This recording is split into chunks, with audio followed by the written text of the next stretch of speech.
Hey there, I'm Julie, and this is the Married to Addiction podcast. If you're here, then you're probably what I call my secret sister. We're in a situation we never asked to be in and fighting a battle we never wanted to fight. We're women who are married to an alcoholic, and it affects every inch of our lives. If that sounds like you, then I want you to know that this is a safe place for you to land. Married to Addiction is a faith-based podcast where I'll help you find the tools and strength you need to navigate your husband's addiction without losing yourself in the process. So please subscribe and tune in as often as you're able, because your husband's recovery is important, but so is yours.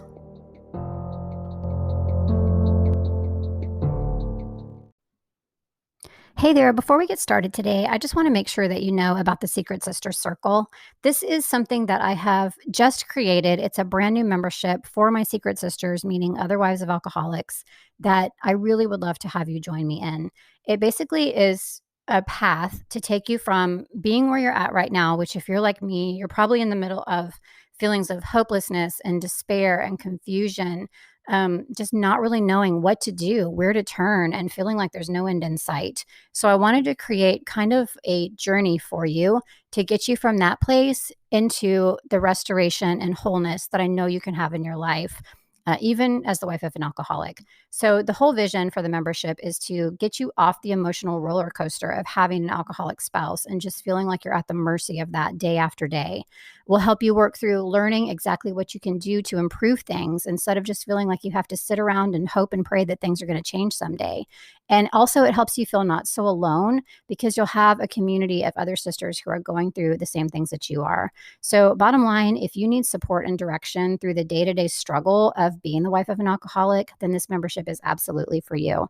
I would absolutely love for you to join me. You can just go to my website, marriedtoaddiction.com, and look for the tab that says Secret Sister Circle. I hope to see you there.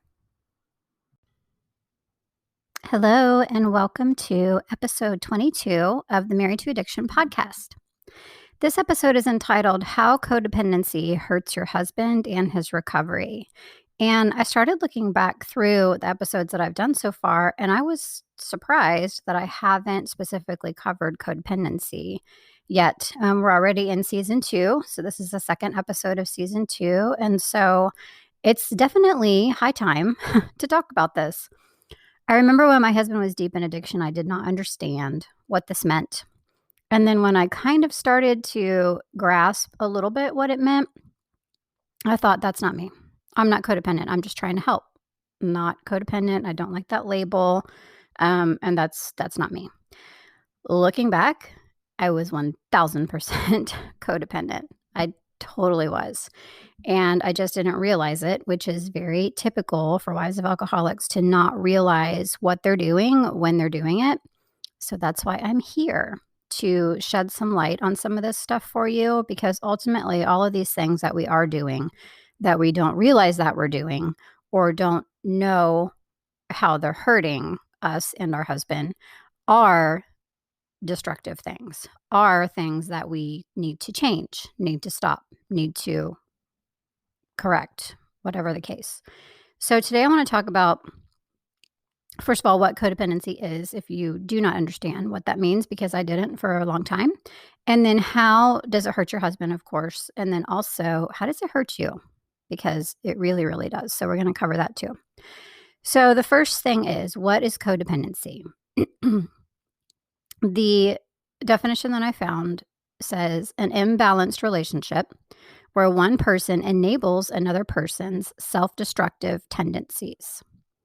Now, you might hear that and think, I am not enabling his tendencies. I am dumping out his alcohol. I am, trying to make sure he doesn't drink. I'm trying to do everything I can to keep this man from drinking, because that's what I thought. I'm not enabling. I'm doing everything I can to make it as hard as possible. Stay with me here if that was your first thought.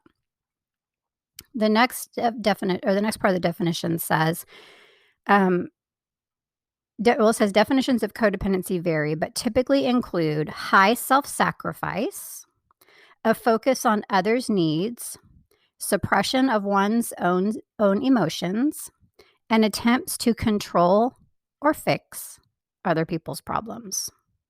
So see how that ties into what I just said? So let's talk about what it looks like. So there's two words that you probably noticed in there. The first was enabling. That looks like essentially cleaning up after him. That can be physically, that can be figuratively. So you are coming to his rescue in whatever way. You're removing consequences that he normally would experience.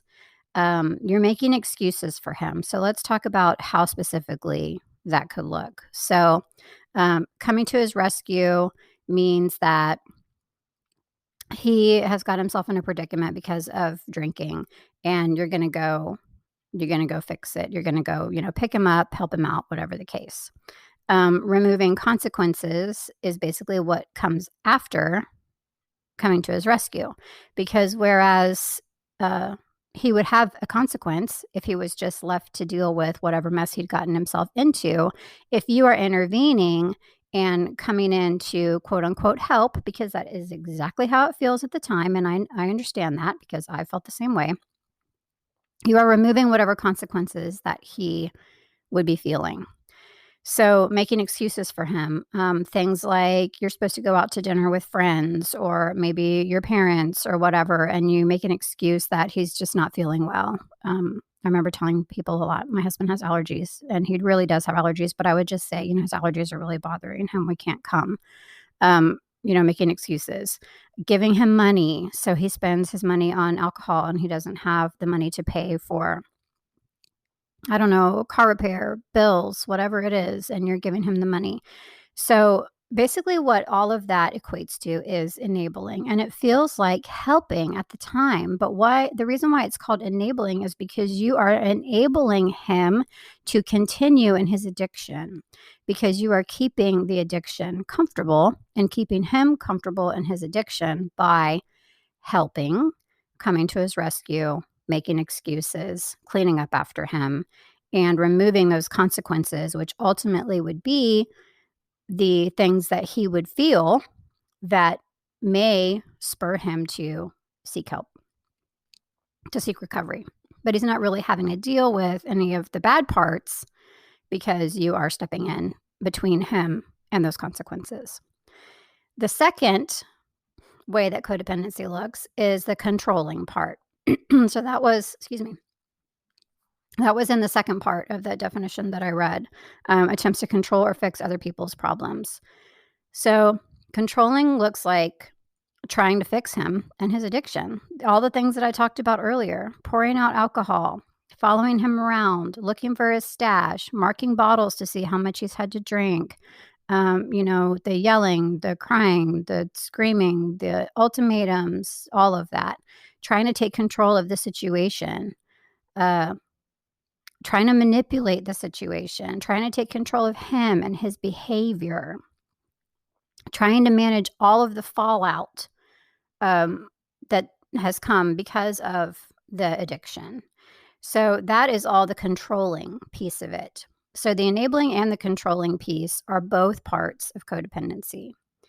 So now let's talk about, and the third part of what it looks like is completely setting your needs aside.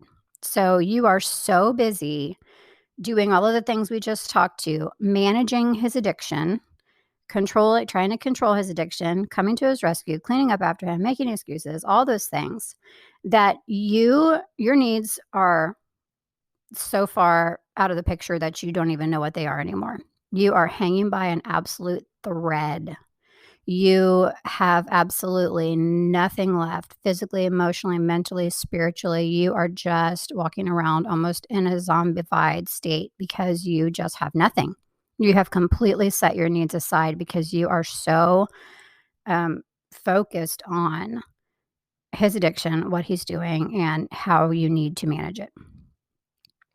So how does this hurt him in his recovery? Well, I think it's pretty safe to say that if you are completely removing the consequences, the negative consequences that somebody would normally feel, as I said a minute ago, from the situation,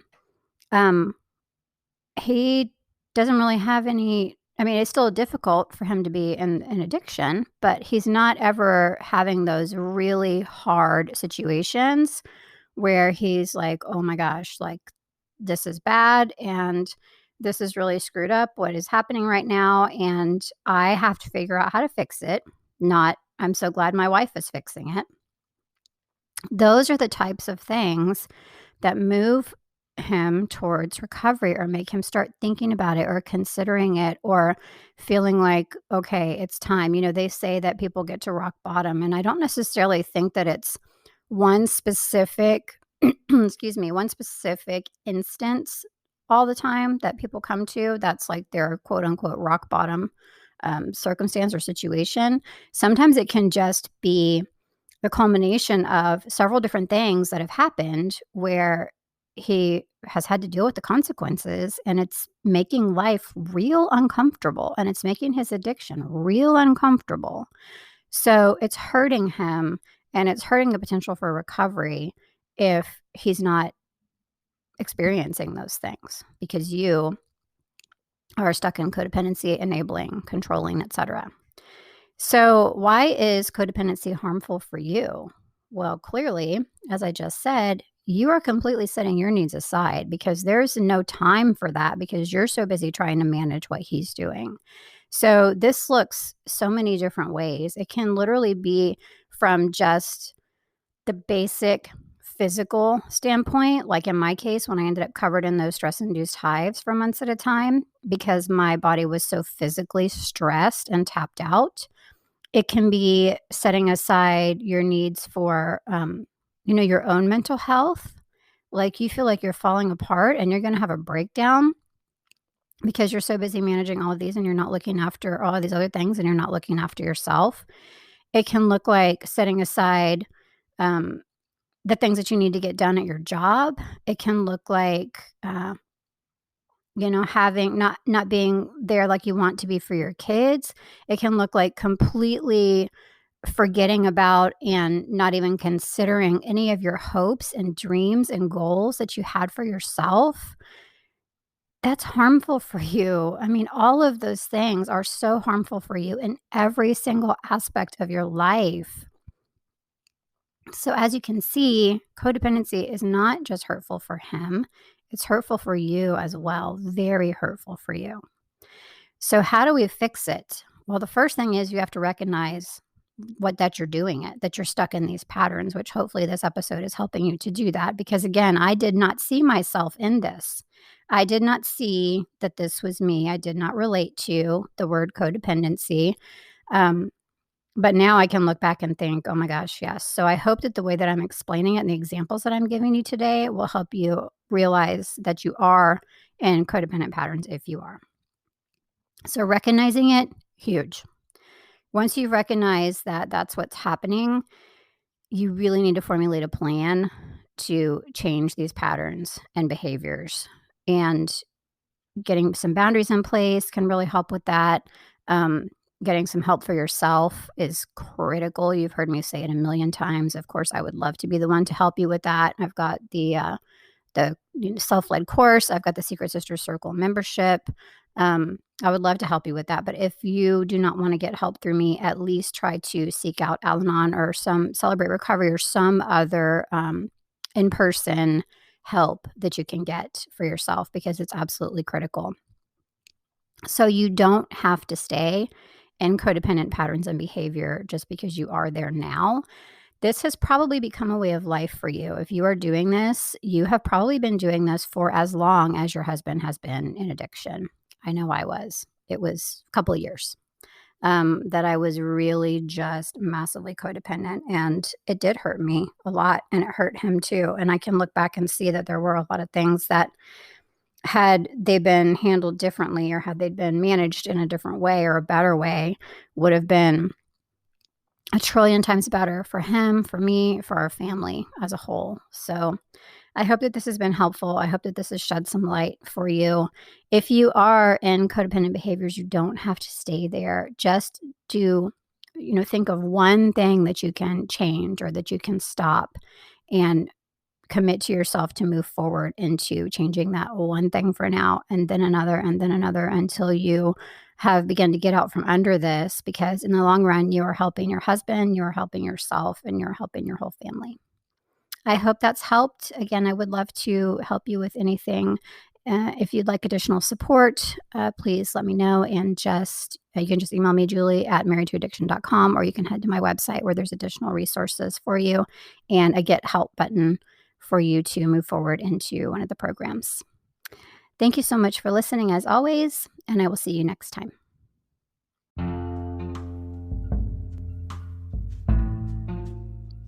Hey there, I told you guys that I would share some of the ratings and reviews that had come in, and I wanted to read a couple other ones to you today. My reason for doing this is because I'm just so incredibly grateful for the people who have taken the time to go do this. Ultimately, having ratings and positive reviews on a podcast helps it get pushed out to more people. And that is my heart's desire, just that I could reach more women that need to hear this podcast. So thank you from the bottom of my heart to the people who have taken the time to write reviews. Today, I wanted to read a couple more to you. This one says, I've enjoyed listening to the Married to Addiction podcast. Julie warmly shares from a place of honesty and vulnerability. My husband is not an addict, however, he has struggled with gambling, but I'm the mother of a son who struggles with addiction. We also suffer from the effects of living with addiction. I'm grateful for the biblical approach Julie takes in discussing addiction, as the Bible has much to say on the subject. These episodes are inspiring and helpful. Thank you so much for that. This one says, thank you for your helpful encouragement. That isn't the same old advice that you can't do anything until your husband gets sober. This is so untrue and the most depressing advice I repeatedly receive. I am working on me, I am working on my marriage, and I need support. Thank you for not brushing us aside. Thank you so very much for that review too. It's so awesome to me to just hear from you guys, because I know you're out there and I see the numbers that people are listening, but to just actually hear from some of you who are out there listening just means the world to me. So thank you so much again for leaving your reviews and ratings. If you haven't done that yet and you would like to take just a couple of seconds, I would just be so appreciative. You can do that on any podcast platform that you listen to. And again, it would just mean the world to me. Thanks so much for listening.